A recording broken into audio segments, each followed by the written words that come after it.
अब part number 2 की शुरुआत होती है। इमली घर में अकेले होती है और अपने फोन में म्यूजिक प्ले करके डांस की प्रैक्टिस करना शुरू कर देती है क्योंकि इमली को डांसर बनना है। तो यहाँ पर चंदन आ जाता है और इसके डांस की तारीफ करके इसको चने के पेड़ पर चढ़ाने की कोशिश करता है। तो ये बोलती है, क्या चंदन हम डांसर बन सकते हैं? तो चंदन बोलता है कि तुम डांसर क्या, तुम तो बवाल मचा दोगी क्योंकि तुम्हारे सामने तो माधुरी दीक्षित भी फेल है। फिर ये बताता है कि तुमने पुष्पा मूवी तो देखी होगी, उसका जो डायरेक्टर है वो मेरा पक्का दोस्त है और वो पुष्पा 2 के लिए नई हीरोइन ढूंढ रहा है, कहो तो मैं तुमको उसमें सेट करा दूं। उसके बाद ये खुश हो जाती है। तो ये बोलती है, लेकिन उसके लिए मुझको क्या करना होगा? तो चंदन बोलता है, बस तुम्हें एक काम करना है, तुमको इस भरी जवानी का थोड़ा सा मजा मुझको देना होगा। अब दोस्तों ये चंदन की बात मान लेती है और चंदन इसका फायदा उठा लेता है। अब चाचा इमली के लिए नए कपड़े लेकर आते हैं और इमली को इन कपड़ों को पहनने के लिए बोलते हैं क्योंकि छोटे कपड़ों की वजह से इनकी काफी गाँव में बदनामी हो रही है। तो इमली बोलती है कि मैं इन कपड़ों को नहीं पहन सकती, इन कपड़ों में तो हवा भी पास नहीं होगी, तो हाथ अंदर कैसे जाएगा? अब चाचा इससे नाराज हो जाते हैं।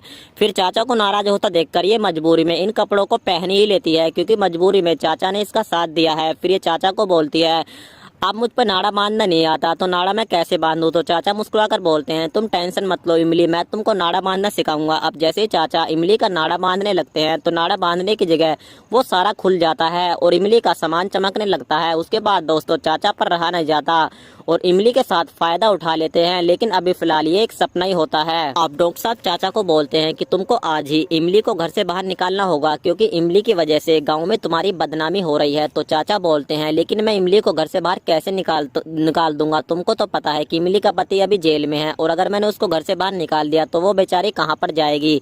तो डॉक्टर साहब बताते हैं, फिर तो इसका एक ही इलाज है, तुम इमली से शादी कर लो। अब दोस्तों चाचा को डॉक्टर साहब की बात पसंद आ जाती है। अब चाचा इमली से शादी करने के लिए बोलते हैं और इमली को बताते हैं कि इमली प्लीज तुम मुझसे शादी कर लो, शादी करने के बाद सब कुछ तुम्हारा हो जाएगा। और चाचा यहाँ पर गलती कर देते हैं क्योंकि ये इमली को घर के जेवर और कुछ कैश भी दिखा देते हैं। अब सुबह को जब चाचा की आंखें खुलती हैं तो पता चलता है कि इमली तो रात ही घर के सब कुछ जेवर और कैश लेकर चंदन के साथ फरार हो गई है क्योंकि इसको तो डांसर बनना है और चंदन ही इसको डांसर बना सकता है।